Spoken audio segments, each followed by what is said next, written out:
Тока токму на оваа тема и на сите теми поврзани околу референдумот, прашања ќе поставиме и одговори ќе побараме од првиот човек на Државната изборна комисија, господинот Оливер Дерковски. Господине Дерковски, добре дојдовте во нашето студио и ви благодарам што се одзвавте на поканата. Добро ве најдов и благодарам за поканата што вие како Државна изборна комисија сега сте исправени пред еден голем предизвик кој што секако носи одлука каков и да е исходот, носи важна одлука во врска со државноста и аспирациите на Македонија.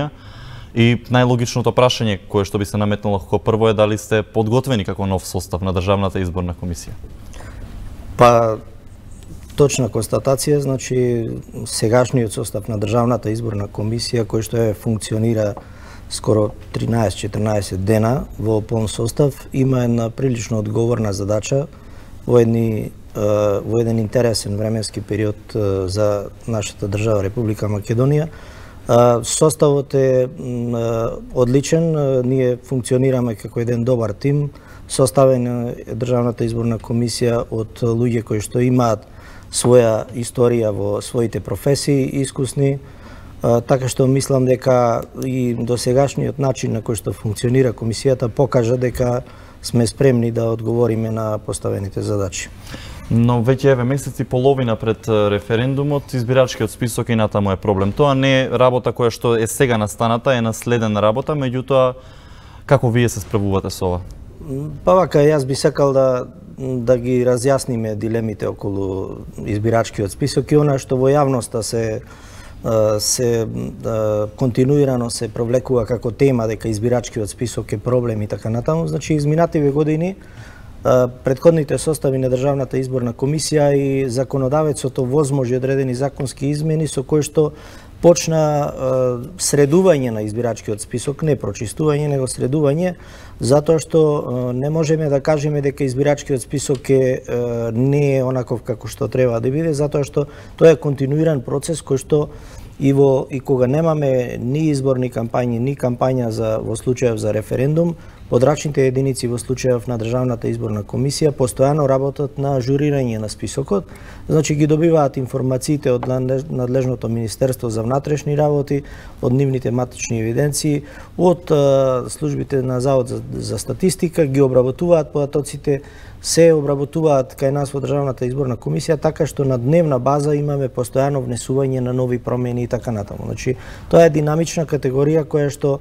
подлежи на постојани промени, луѓето умираат, луѓето се раѓаат, значи наполнуваат 18 години, стекнуваат право да влезат во изборниот список, добиваат државјанства, се стекнуваат, некои бараат да отстапат од македонското државјанство, значи има различни типови и основи за промена во избирачкиот список. 2 години овој список беше премногу актуелен во врска со политичката криза и изборите, така што најверојатно луѓето ги ажурирале податоците, но проблеми и натаму има. Зошто се и ќе има, значи да не се очекува дека некогаш ќе биде идеален списокот, затоа што има и една друга работа која што граѓаните ја занемаруваат, а дека ние како граѓани на Република Македонија при секоја промена на нашето место на живење или било каков адресен податок кој што го менуваме, забораваме на нашата законска обврска во рок од 15 дена да ја пријавиме таа промена, за која што се предвидени и прекршочни санкции и парична казна, значи, и после очекуваме кога ќе се случат избори, кога отидеме на гласачкото место и увидиме дека нема таму, забораваме дека сме си ја заборавиле својата обврска и затоа Државната изборна комисија ги прави овие повици за увид во избирачкиот список и така натаму, се со цел дополнително ажурирање на избирачкиот список. Значи, институциите точно имаат своја обврска да го ажурираат списокот, меѓутоа и граѓаните секако имаат законска обврска да ја пријават секоја промена на било кој податок од нивните лични податоци. Дали се работи за адреса, дали за промена на презиме, променет брачен статус и така натаму. Значи, има повеќе основи каде што може да се промени било кој податок од нашите лични податоци и тоа мора да го пријавиме во соодветното министерство, значи во соодветната институција, како би се промениле нашите податоци во самиот избирачки. Значи можеме да заклучиме дека досега Државната изборна комисија не водела доволно грижа за едукација, можеби на граѓаните или можеби и сите институции. Не, тоа е работа на сите институции на државата. Има постојана едукација, меѓутоа се работи за така динамична категорија која што секогаш ќе предизвикува одредено внимание кога се случуваат вакви настани, дали избори, дали и секако тука не можеме да ги избегнеме и политичките влијанија, значи од различни политички потреби се манипулира можеби со граѓаните. Да, на некој начин во наводници се манипулира и затоа инаку јас ве убедувам дека редовно се журира избирачки список. Да земеме и дека граѓаните можеби ќе треба да бидат и поедуцирани во врска со ова и имајќи ги предвид сите подготовки кои што треба да ги направите и вклучувајќи го избирачкиот список, дали имате доволно време до 30 септември? Времето е одредено со законот, со одлуката за референдум. Ние и со оглед на таа одлука го направивме календарот на активности на Државната изборна комисија. Одредени ги рокови ги скративме по аналогија од изборниот закон, кога имаме вака скратена постапка на 5 дена од вообичаените редовни рокови, но го оставивме увидот во избирачкиот список да трае 15 дена од 9 до 23 овој месец. И тоа е уште еден обид да ги повикаме граѓаните да се проверат електронски на нашата веб страна, имаат можност секогаш, дали ги има и на кое избирачко место се. Исто така и може тоа да го направат и во нашите подрачни единици кои ќе работат секој ден до 19 часот, и во саботите и во неделите, и во последните денови ќе работат и до 24 часот, за да може да им излеземе на граѓаните во пресред оној кој што сака да се провери или да пријави било каква забелешка или измена, да го направи тоа. 2,9 милиони евра ќе чини оваа операција. Ова е информација која што ја сподели Државната изборна комисија. Да. Тоа се, според вас, доволно средства, малку средства, или бидејќи јавноста не ги прифати сумите толку благо, да речеме? Така е, значи секогаш одредени износи на финансиски средства предизвикуваат внимание во јавноста. Нам собранието како носител на целата активност, односно во случајов предлагач на референдумот, ни одобри 210 милиони денари кои што се потребни за изведување на референдумот. Тоа се нешто повеќе од скоро 3,5 милиони евра, меѓутоа ние во изготвување на нашиот финансиски план одлучивме да одиме со рационализација во трошење на средствата. Направивме еден план кој што го доведовме до една бројка која што ја спомнавте, околу 2,9 милиони евра, 169 милиони денари и 770.000.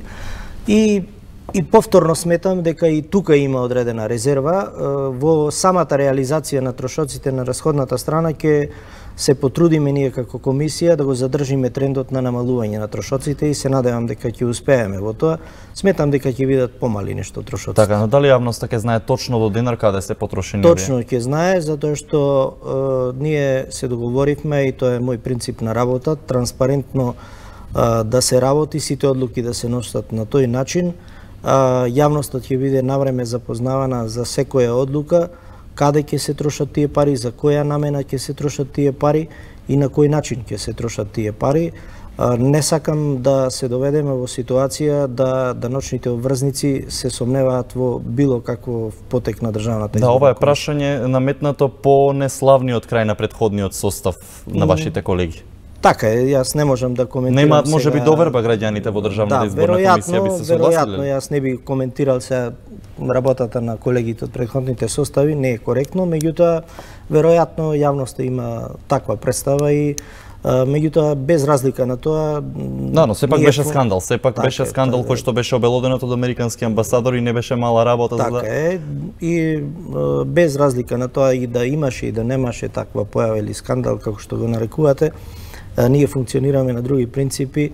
Јас се залагам за тоа така да остане до крај и ќе се трудам да остане. Така, дали во таа насока вие можете да гарантирате дека ќе спречите злоупотреби на јавните средства и дали за 6 месеци се надевате дека ќе го обелите образот на институцијата? Тоа ми е намерата, значи како што кажав, значи сакам да се поправи лошата слика која што така изгледа во јавноста се наметна за работата на Државната изборна комисија.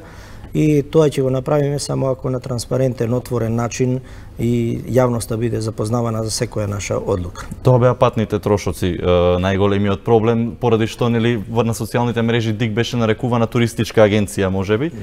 Дали во таа насока се предвидени некои кратења за да можете да ги рационализирате и овие трошоци? Да, значи ние и во носењето на самиот финансиски план кажавме дека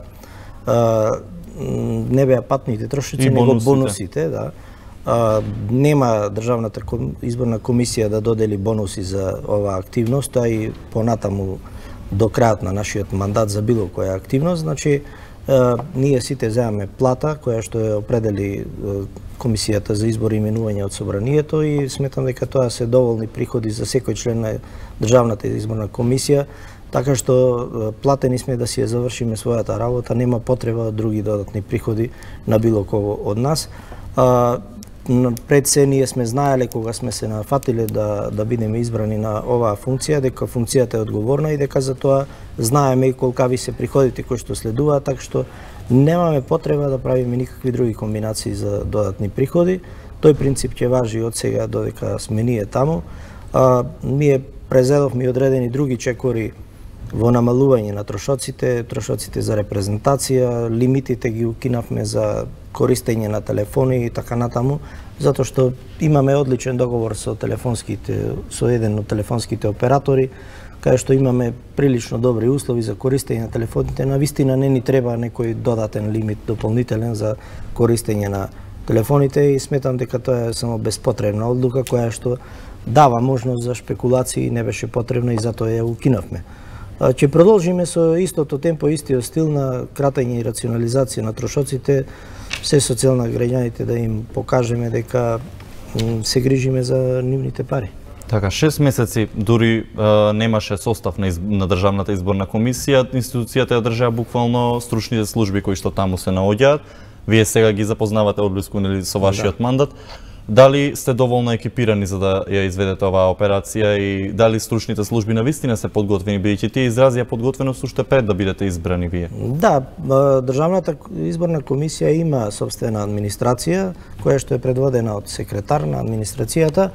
Во самата вкупниот број на вработени лица е негде над 90 луѓе, вклучувајќи ги тука и оние луѓе кои што работат во подрачните единици, во 35 подрачни единици низ државата имаме некаде еден, некаде двајца вработени, додека во самото седиште на Државната изборна комисија во Скопје има 30 вработени кои што се прилично искусни во својата работа, долги години работат на изборни циклуси, така што сметам дека нема да имаме некој проблем околу спроведувањето на процесите.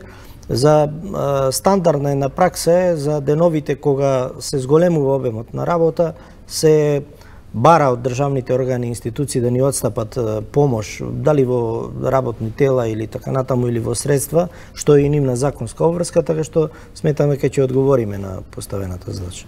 Така, бевте избрани од собранието со 100 гласа за, меѓутоа мораме да признаеме нели подолги препукувања и договори, преговори помеѓу партиите.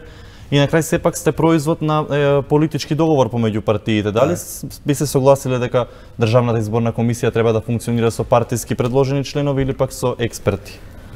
Тоа повторно ќе оставиме на политичките партии да одлучат, инаку мое лично мислење е дека треба да се професионализира работата на овој орган. Како ќе биде понатаму, кој модел ќе се избере, тоа зависи од преговорите на политичките партии.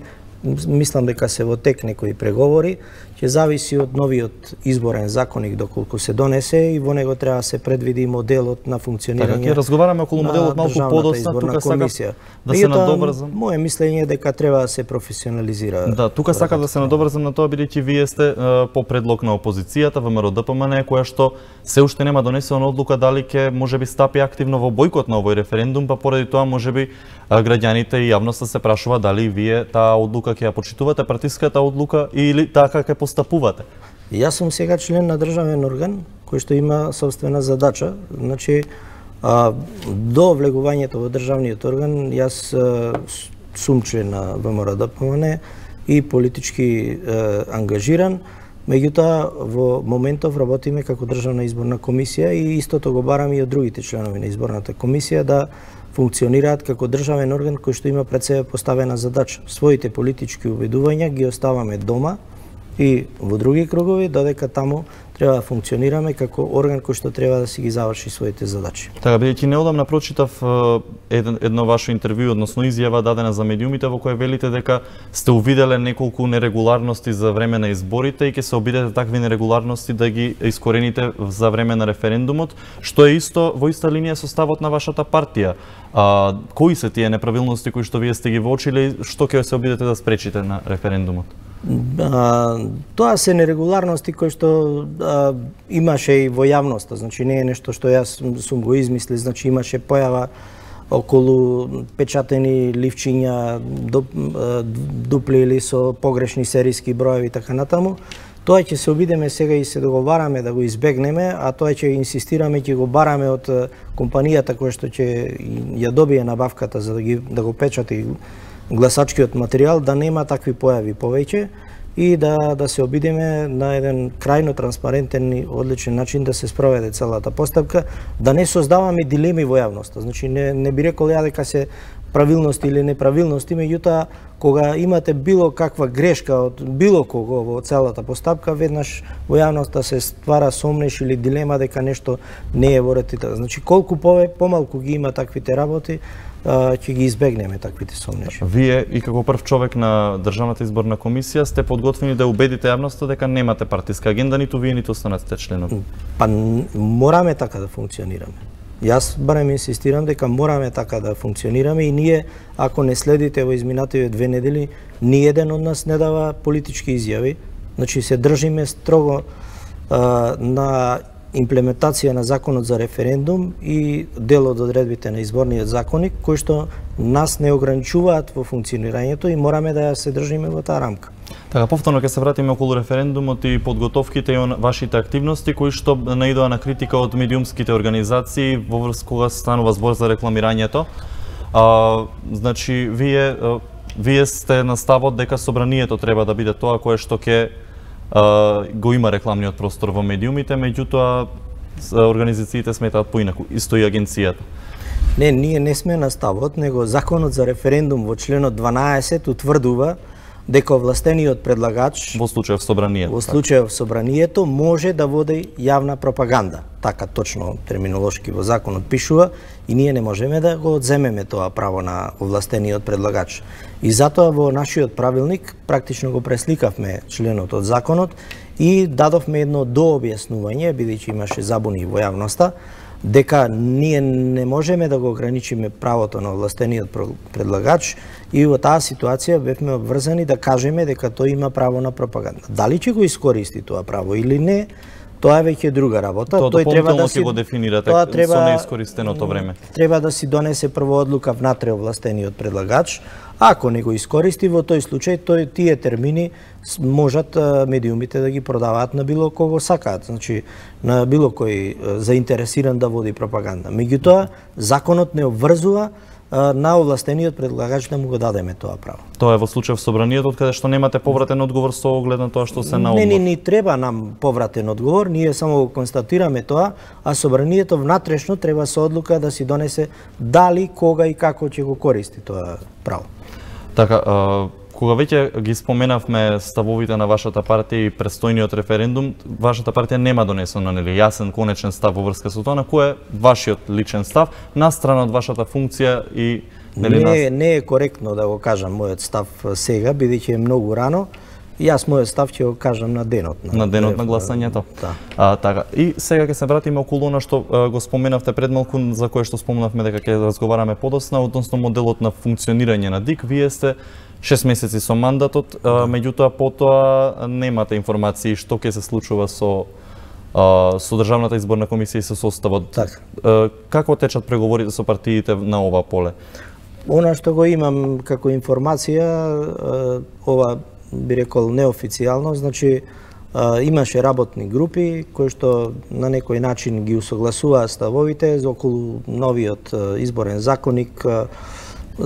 С некои работи се договорени, меѓутоа некои работи застанаа на некои точки и потоа следуваше влегување во практично фазата на распишување на референдум и застанаа тука работите. Јас се надевам дека ќе продолжат разговорите на политичките партии, ќе се дојде до некое усогласено заедничко решение за нов изборен законник, можеби нов изборен модел и модел на функционирање на Државната изборна комисија. До тогаш ние како орган ќе мора да си ги извршуваме работните задачи, онака како што налага законот и како што треба да го правиме тоа. Мандатот ни е 6 месеци, треба да ги искористиме тие се со цел на подобрување на имиджот на комисијата. Така, но постојат повеќе модели во светот и едниот од нив е да функционира Државната изборна комисија, како сега што функционира 3 месеци пред изборниот и 3 месеци по изборниот ден. Има и неколку други модели, меѓутоа еве според вас кој модел би можел да биде најмногу од користи на граѓаните и да ја заврши функцијата која што треба да ја има Државната изборна комисија? Македонското општество е прилично исполитизирано и поделено по политички основи. И конечно треба да донесеме одлука ние како граѓани на Република Македонија да се трансформираме на некој начин и да сватиме дека треба да ја градиме довербата меѓу нас и да престанеме да се сомневаме во се и се што во другиот спротив нас и така натаму, во лошите или добрите намери на некого. Сметам дека треба со градењето на доверба да го почнеме со некои чекори кои што ќе значат професионализација на работата на вакви органи кои што имаат некое клучно значење во одредени процеси, во професионализација на работата на регулаторни тела низ државата кои што носат одлуки и така натаму. Тоа е начинот на градење на доверба во општеството и надминување на ваквите ситуации, за да можеме во иднина да се доведеме никогаш повеќе јавноста да не се ни прашува кој е составот на Државната изборна комисија или зошто е некој таму или така натаму, како што има во повеќе држави случаи.